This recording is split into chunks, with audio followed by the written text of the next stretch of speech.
Ha aparecido en Internet un vídeo impactante que ofrece una rara visión del mundo secreto de uno de los capos de la droga más poderosos de México, Ismael El Mayo Zambada. Este vídeo del infame narcotraficante se está haciendo viral.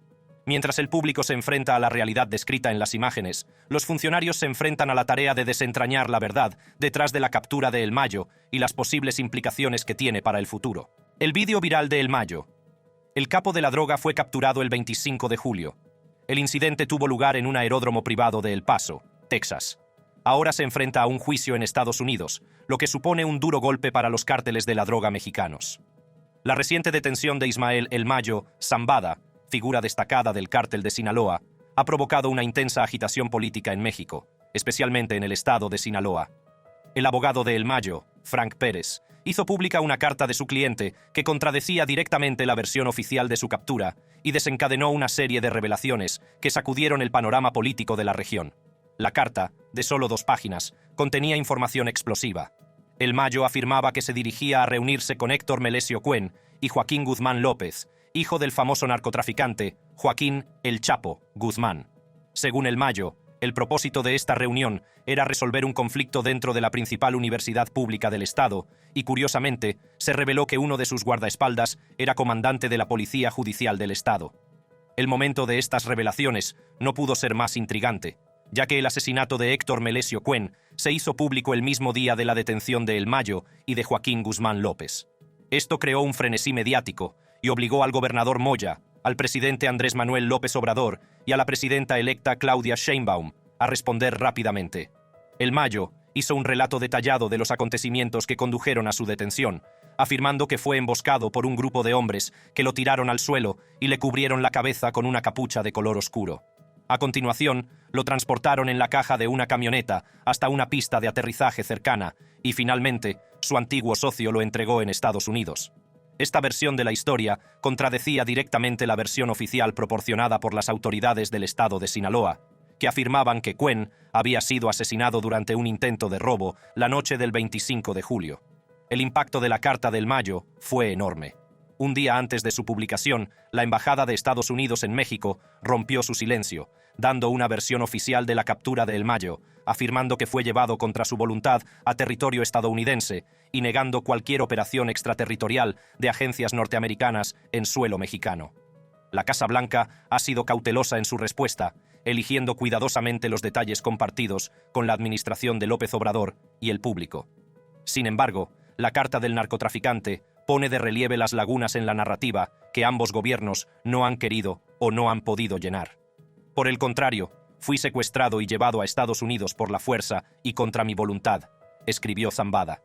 En su carta, cuestiona la narrativa oficial, afirmando que hubo muchos informes inexactos y expresando su intención de aclarar las cosas, proporcionando los hechos verdaderos.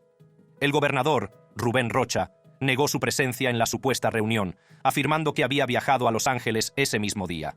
Sin embargo, la falta de detalles concretos sobre su visita a California levantó sospechas. La ausencia del gobernador del estado durante este acontecimiento y el vacío en los comunicados de prensa de los canales oficiales del gobierno alimentaron aún más la polémica.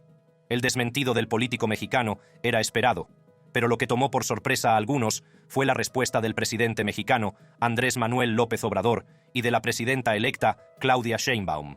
En su carta, El Mayo Zambada afirmó que su captura se debió a que fue engañado para asistir a una reunión con Rocha Moya y el exdiputado Héctor Melesio Cuen.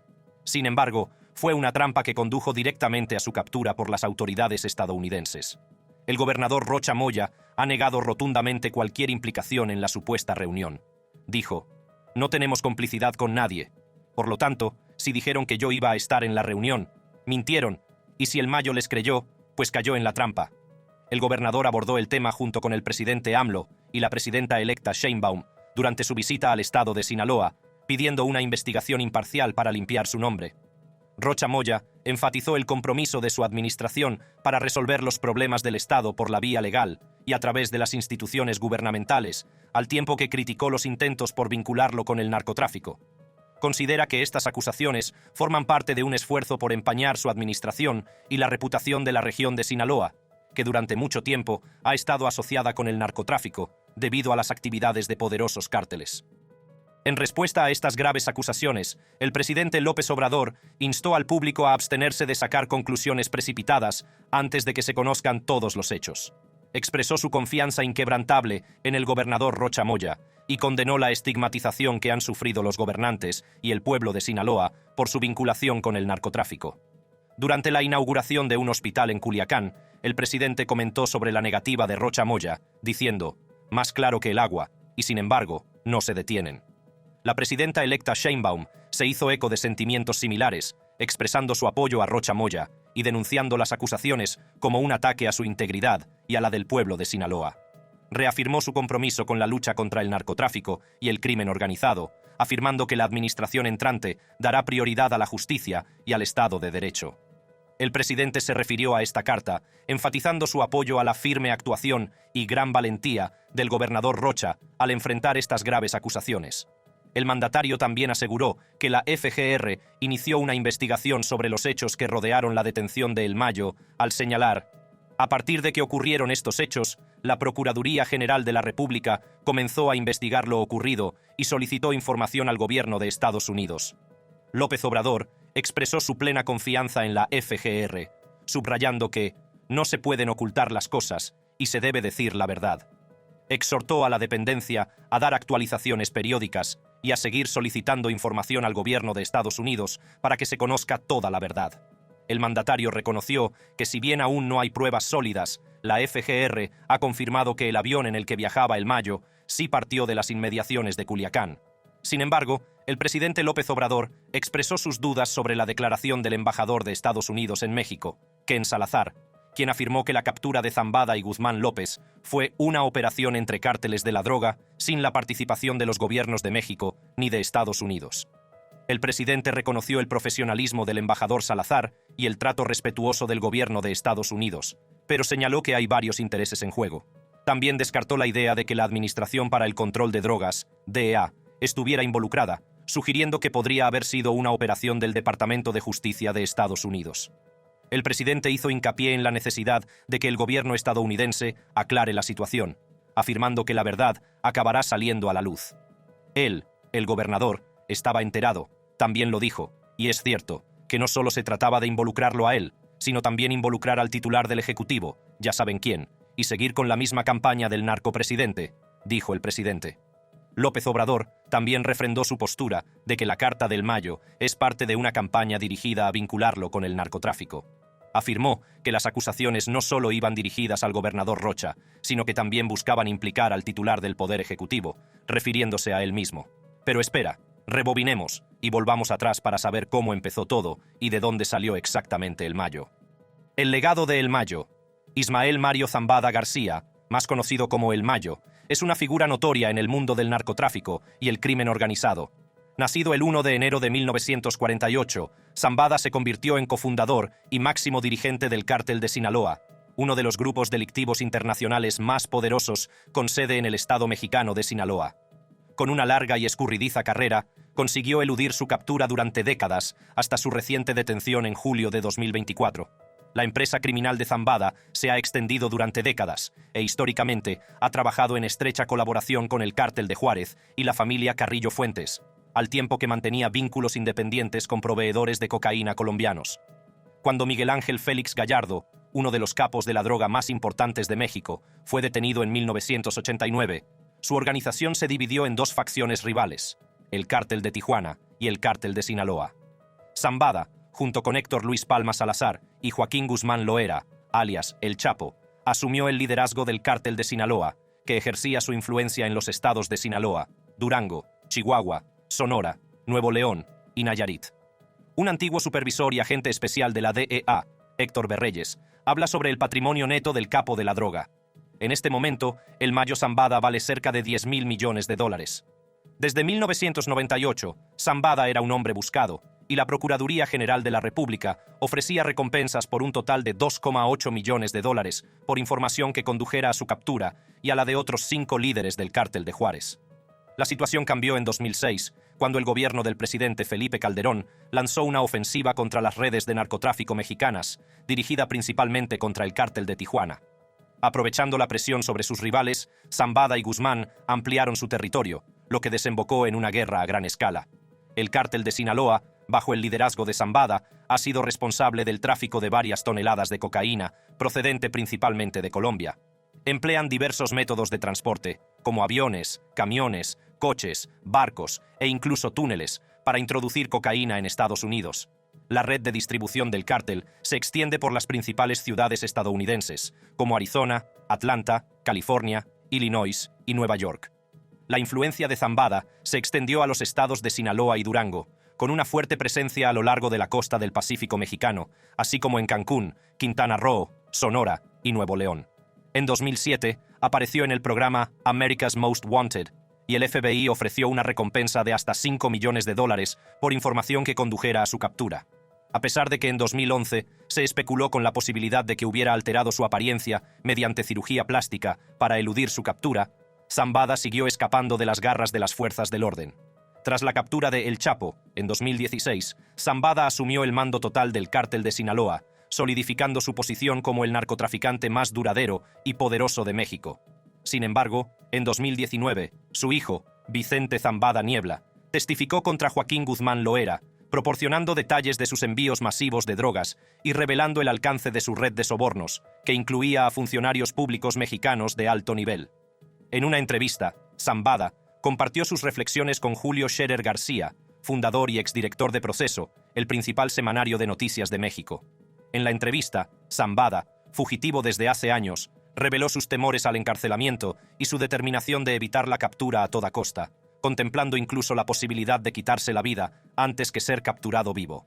La entrevista en sí fue una hazaña notable, ya que Scherer recibió una nota anónima en la que se fijaba la hora y el lugar de su encuentro, bastante reservado. Scherer describió un viaje que incluyó largos trayectos en coche de persecución y horas de espera en un piso franco antes de llegar finalmente a un lugar remoto y montañoso donde apareció Zambada, flanqueado por guardaespaldas bien armados.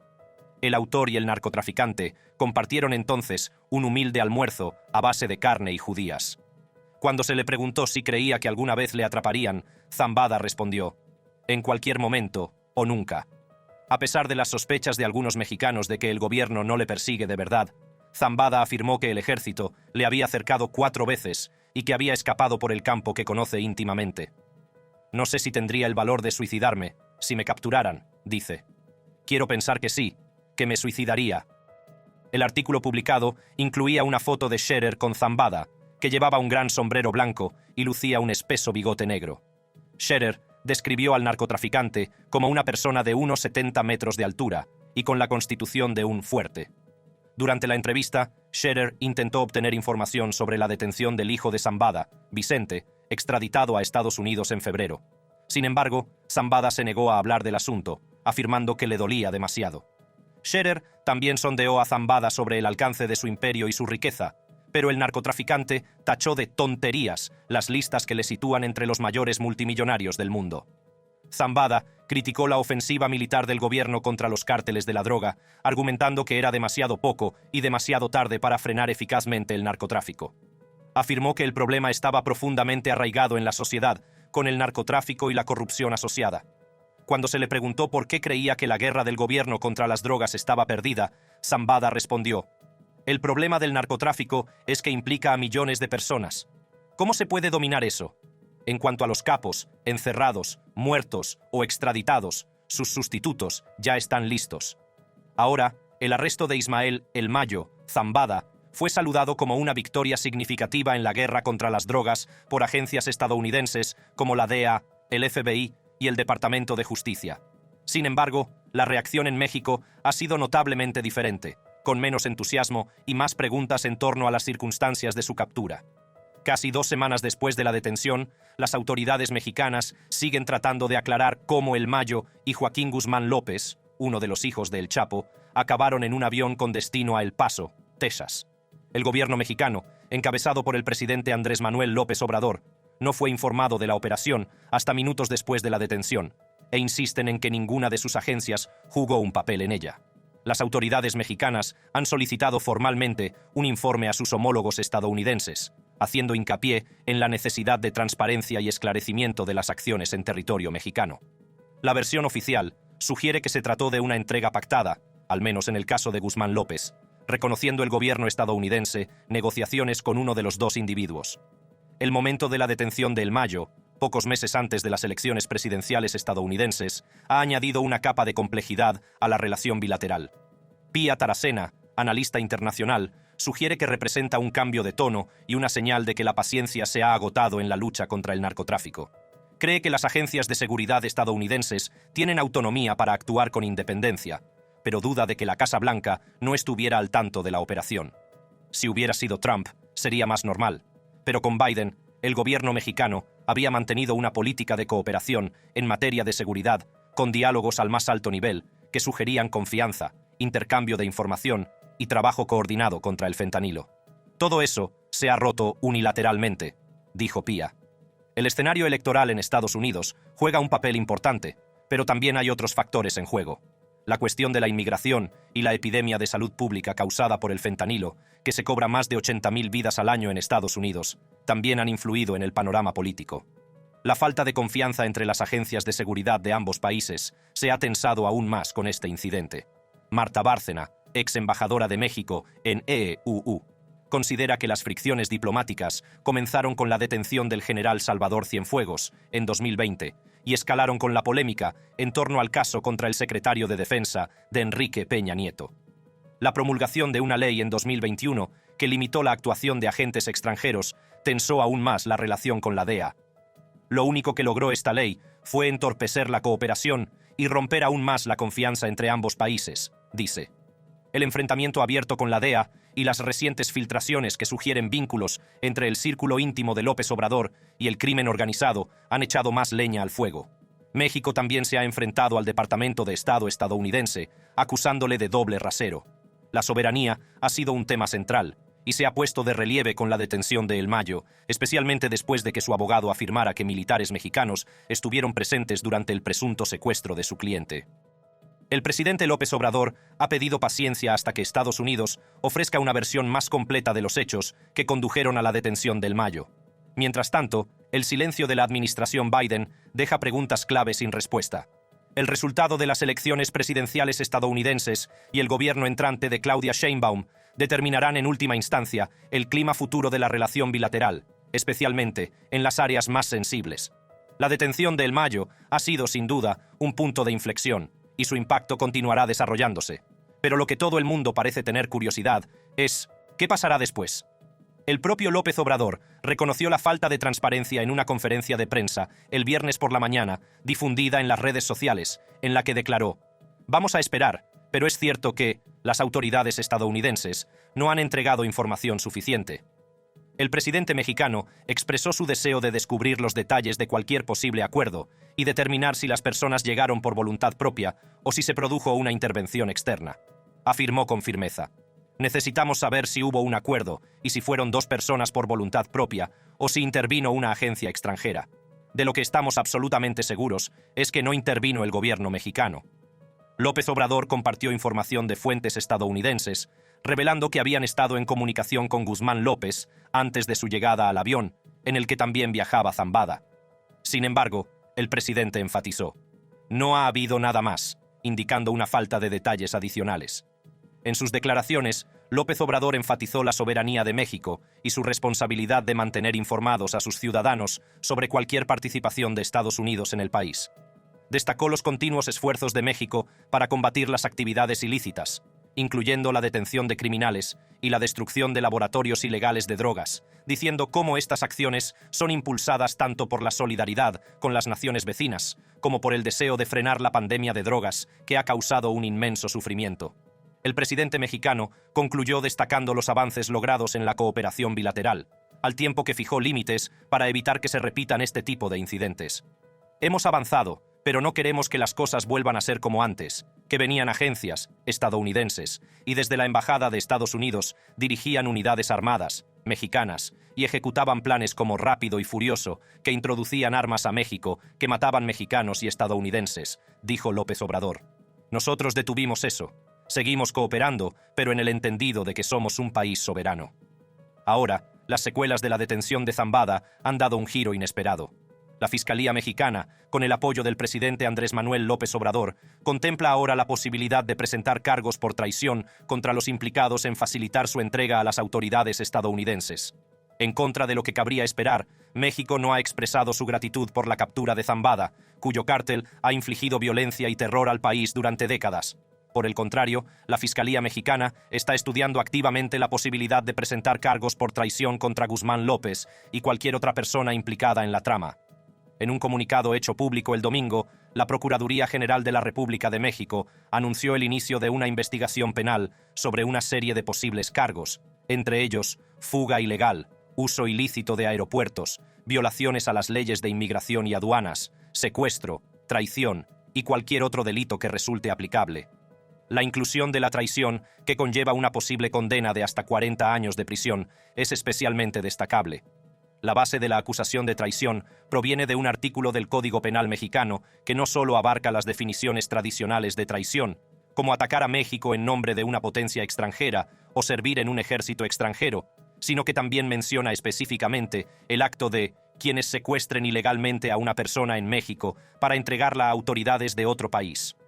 La cláusula en cuestión parece haber sido impulsada por el secuestro de un médico mexicano, Humberto Machaín, buscado por su presunta implicación en la brutal tortura y muerte del agente de la DEA Kiki Camarena en 1985. Machaín fue secuestrado en México y entregado a las autoridades estadounidenses en 1990, lo que provocó la indignación de México. El presidente Andrés Manuel López Obrador se ha opuesto sistemáticamente a cualquier forma de intervención estadounidense, negándose a enfrentarse a los poderosos cárteles de la droga del país. El lunes, incluso cuestionó la eficacia de la política estadounidense de detener a los líderes de los cárteles de la droga, diciendo: ¿por qué no cambian esa política? Al ser presionado sobre el caso Zambada y la posible participación de un alto político de su propio partido Morena en negociaciones con capos de la droga, el presidente sugirió que todo el asunto podría ser un complot de Estados Unidos para manchar su reputación y la de su partido. En Estados Unidos hay algunos grupos que no quieren entender que las cosas han cambiado y que quieren seguir interviniendo, socavando, tratando de dominar, dijo López Obrador. Esta detención ha sumido a una de las organizaciones criminales más conocidas de México en un estado de confusión e incertidumbre. Con una historia que rivaliza con la infamia del cártel de Medellín de Pablo Escobar, el cártel de Sinaloa se enfrenta ahora a una lucha interna por el poder y a una posible fragmentación. Incluso antes de la detención de Zambada, el cártel de Sinaloa había perdido su liderazgo centralizado, según el informe 2024 National Drug Threat Assessment de la DEA. En mayo de 2024, el cártel operaba bajo una estructura paraguas, formada por 4 facciones principales, cada una de las cuales quería el control. Estas facciones incluyen a los Chapitos, liderados por los hijos del Chapo, el grupo encabezado por Aureliano El Guano Guzmán, hermano del Chapo, la facción anteriormente bajo el mando de Rafael Caro Quintero, que ahora está encarcelado, y el grupo liderado en su día por Mayo Zambada. Los expertos confirman que el cártel de Sinaloa sigue dividido en estas 4 facciones, con un liderazgo y una dinámica de poder cambiantes. Los Chapitos, formados por los hijos del Chapo, han surgido como un grupo distinto, con Ovidio Guzmán López como rostro público hasta su captura el año pasado. Su hermano, Joaquín Guzmán López, también se encuentra bajo custodia federal y se cree que desempeñó un papel en la detención de El Mayo. De los numerosos hijos de El Chapo, solo 4 participan activamente en la organización. Esto deja a Iván Archibaldo Guzmán Salazar y Jesús Alfredo Guzmán Salazar como líderes de los Chapitos, una de las facciones más influyentes del fragmentado cártel. Conocidos por sus tácticas despiadadas, los Chapitos han buscado agresivamente fusionar el poder, chocando a menudo con otras facciones del cártel. Su influencia se extiende por territorios clave de Sinaloa, Sonora y Baja California, donde han empleado la violencia para imponer su dominio. A pesar del intenso escrutinio de las autoridades mexicanas y estadounidenses, los Chapitos siguen resistiendo. El Departamento de Justicia estadounidense los ha señalado por tráfico de fentanilo, pero sus movimientos estratégicos y su influencia persisten. La resistencia de los Chapitos añade complejidad a las luchas de poder dentro del cártel. Aureliano El Guano Guzmán, hermano de El Chapo, lidera otra facción dentro del cártel. El Guano también es considerado un aliado de El Mayo. Aunque menos visible públicamente, su facción ejerce una influencia significativa sobre rutas cruciales del narcotráfico. Las fuerzas de seguridad, incluida la DEA, han identificado a El Guano como una figura clave en las operaciones del cártel. Sin embargo, su facción se enfrenta a desafíos, sobre todo por parte de los ambiciosos Los Chapitos. Expertos en seguridad, entre ellos el exagente de la DEA Mike Vigil, sugieren que el poder de El Guano puede estar disminuyendo ante el conflicto con los Chapitos. Vigil predice que el grupo de El Guano podría tener dificultades para mantener su influencia a medida que el cártel siga fragmentándose y se intensifiquen las rivalidades internas. Rafael Caro Quintero, conocido en su día como el narco de narcos, lideró una facción del cártel de Sinaloa hasta su captura en julio de 2022. Su influencia ha disminuido considerablemente, sobre todo tras su detención. Aunque su facción sigue formando parte de la estructura del cártel, ya no ostenta el poder y el control de que gozaba antaño. Con la detención de Zambada, el liderazgo de su facción parece haber pasado a su hijo, Ismael Zambada Siqueiros, conocido como el Mallito Flaco.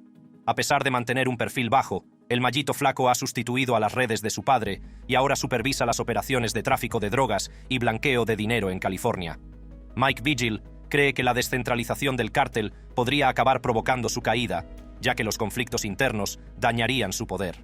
La relativa calma que se observa ahora puede preceder a una violenta lucha por el poder que recuerde a las guerras entre cárteles del pasado.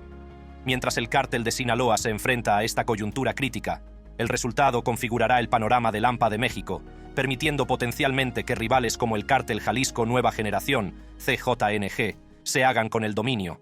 Para ver más vídeos tan interesantes, no dejes de hacer clic en una de las tarjetas de tu pantalla.